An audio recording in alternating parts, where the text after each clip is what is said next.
Good morning, Titans. It's Friday, April 21st, and you're watching Cen10 News on our Titan TV channel. I'm Mark Capizera. And I'm Justin Sulak. A local entrepreneur decided to turn his passion into a professional career. One of our reporters who shares that hobby has more. The reason I wanted to start my own comic book store was because I really enjoyed playing games and spending time with people. And starting a store was a great opportunity for me to share my passion with others while also kind of incorporating my enjoyment of retail and sales at the same time. As a child, I grew up watching comic book TV shows and reading comic books whenever I got a chance, and playing board games with my family and friends.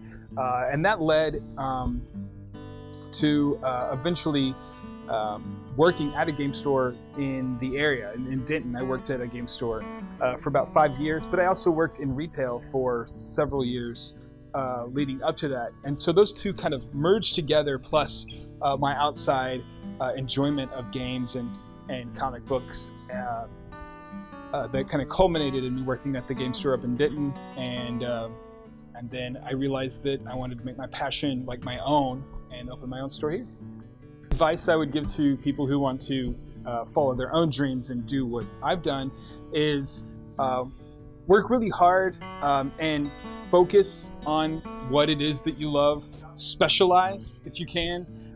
Being generally good at many things is great, but it's even better if you can be really great at one thing.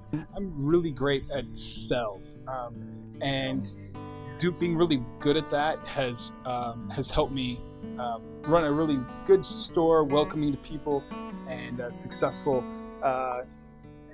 welcoming to those who come in, and then turning my passion into something that other people can enjoy with me is just something that you have to find within yourself innately. You've got to be able to share with each other.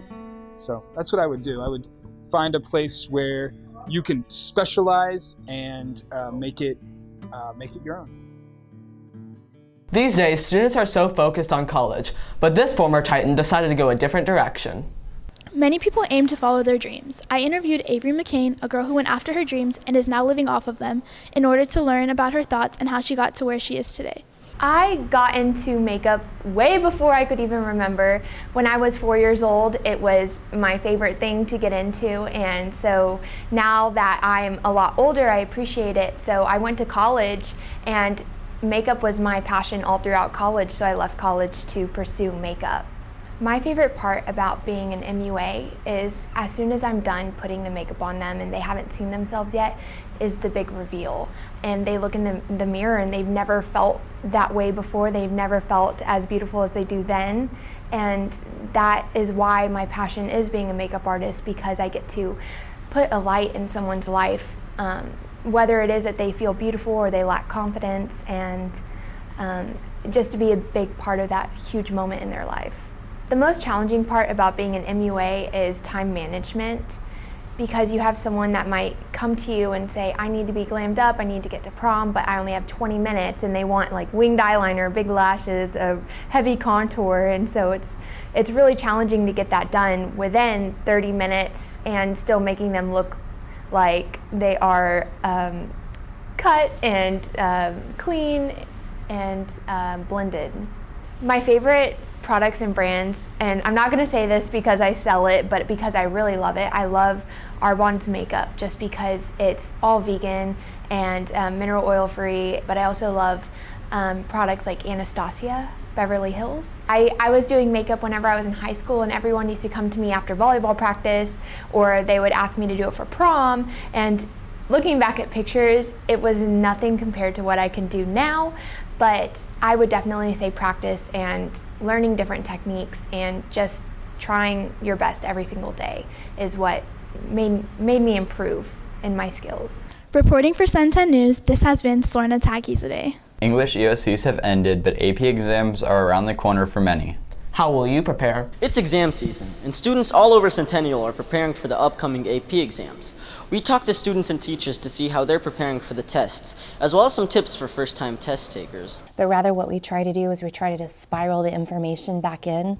So in Unit 2, I'm still reviewing things from Unit 1, and in Unit 3, we're making connections to Unit 1. So we're constantly doing that. I also have started talking to kids about things they could do on their own in terms of study strategies, things they could do outside of class. I'm preparing for the AP test by just doing a lot of review work, particularly practice questions with multiple choice and FRQs. Well, most of my teachers are giving a decent amount of review material, so I'll be doing that. In addition, I'll be reviewing my notes throughout the year and looking over the textbook a bit too. Keep in mind that the passing standard is a little bit different. College Board can give out some really tough questions. And the passing standard is not 70%, but it's 50%. So even though we should prepare ourselves to know as much as we can and to work to our full potential, it's also important to know that it's okay that we don't know 100% of the material on the test. The expectations, the writing style, the strategies for success, what you need in order to get a 3 or a 4 or a 5 is going to vacillate.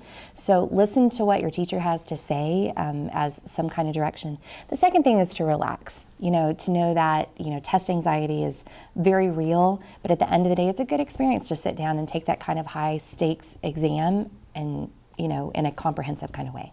Frisco Commerce is constantly changing, and teens are always looking for the newest place to chill.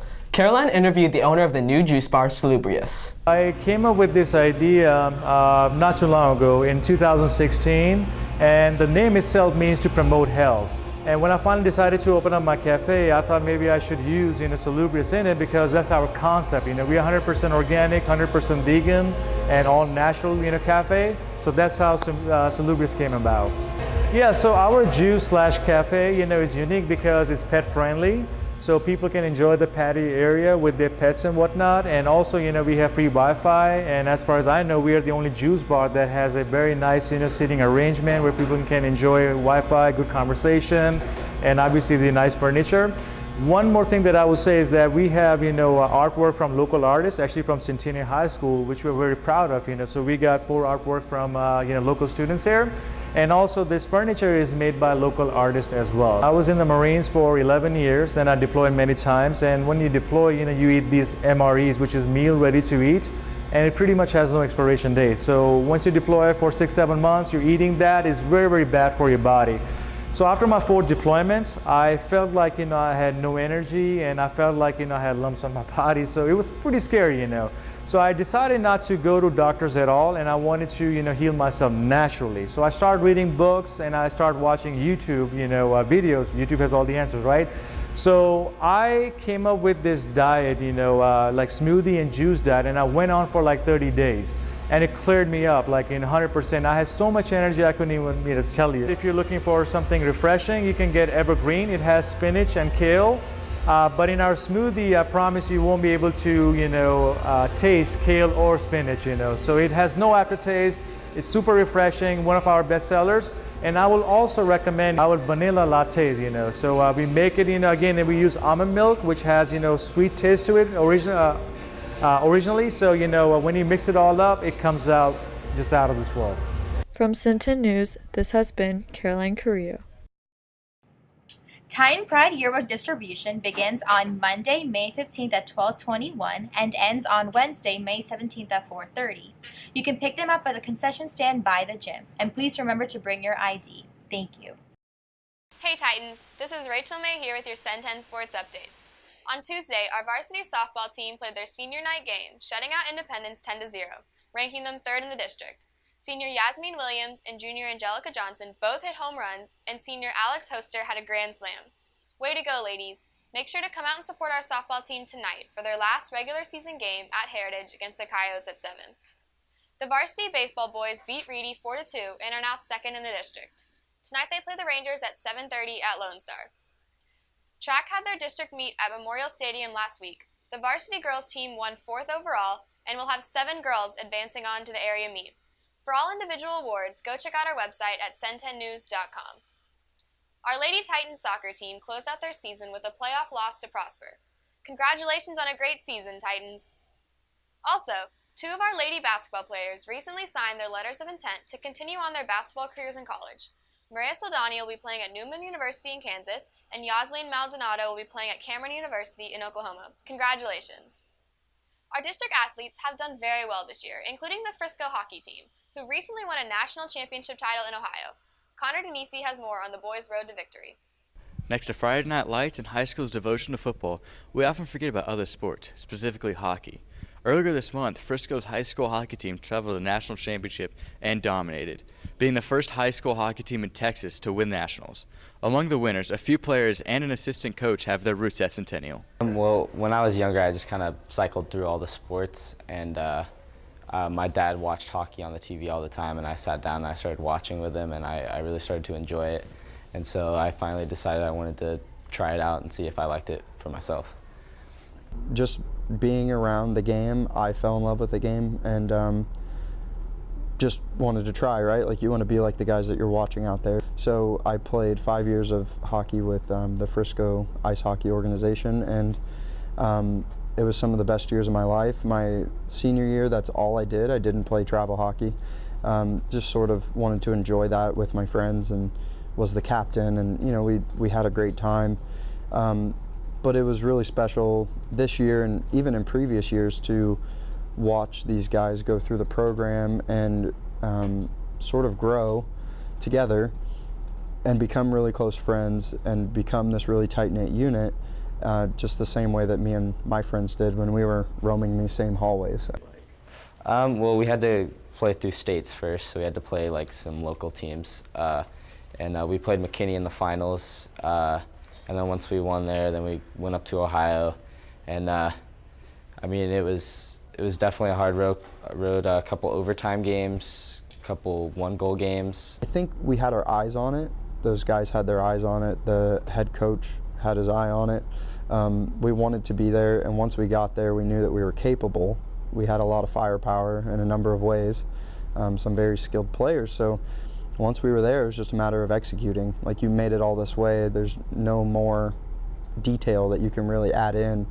You know, throw in a new system or a new play. You're not going to do that. It's all, you know, how hard do you want to work and how much do you want it. So sort of in that final moment when they're jumping the bench and, you know, throwing their gloves in the air and everything and celebrating, you're happy for the players on the ice, and it's all about them. They did the work, but you're thinking also about everyone else that helped get to that point, and to be just even a small part of that, and to come full circle and be a coach or at the school and doing well, and will go off and, you know, do their thing too, and will have a legacy of their own. You know, they're national champions. My legacy may have been, you know, this, that, or the other, but they have that. No one can ever take that away from them. Reporting for Cen10 News, this has been Connor Denisi. How and when did we first meet? I hope I'm right. Yes. All right, so we met both teaching at R.L. Turner High School in Carrollton. All right, well, so here's what I put. What'd you put? At Turner in 1987. Oh, shoot, I'm not calculating that. Which was actually 30 years ago. Oh, excellent, yay! In terms of your bucket list, what's someplace you'd like to go visit before Iceland. you die? I think Iceland. You didn't even let me write it. I'm sorry. I'll think of a new one. Nope. What are you going to put? I'm going to put this, which happens to be the same as Iceland. What I was going to say. I'm sorry, you're such a nerd. Want to go there together sometime. You're such a nerd. I'm sorry. Okay. You're a Yeah, I know. nerd. Okay. I'm gonna ask you 2 questions. Okay. See if you can answer both of them. Oh no. 2 questions. Okay. Yes. You're gonna tell me something that you don't like to eat. Okay. And something that I don't like to eat. Okay, what I don't like to eat is peaches. And Okay. what you don't like to eat is guacamole. Or avocados or any of that green slimy stuff. Well, we're close. We're close. What'd we put? So she does not like to eat bratwurst. Oh! Bratwurst with peaches is really, really her least favorite thing. And I am not a fan of the avocado. So she got that I got one the okay. avocado. You got Woohoo! that one Well, okay. I got the peach part. I know. Okay. I know. All right. All right. Thanks for watching this week's show. Be sure to check out our website, www.cen10news.com. And follow us on Twitter @Cen10News. Have a great weekend, Titans.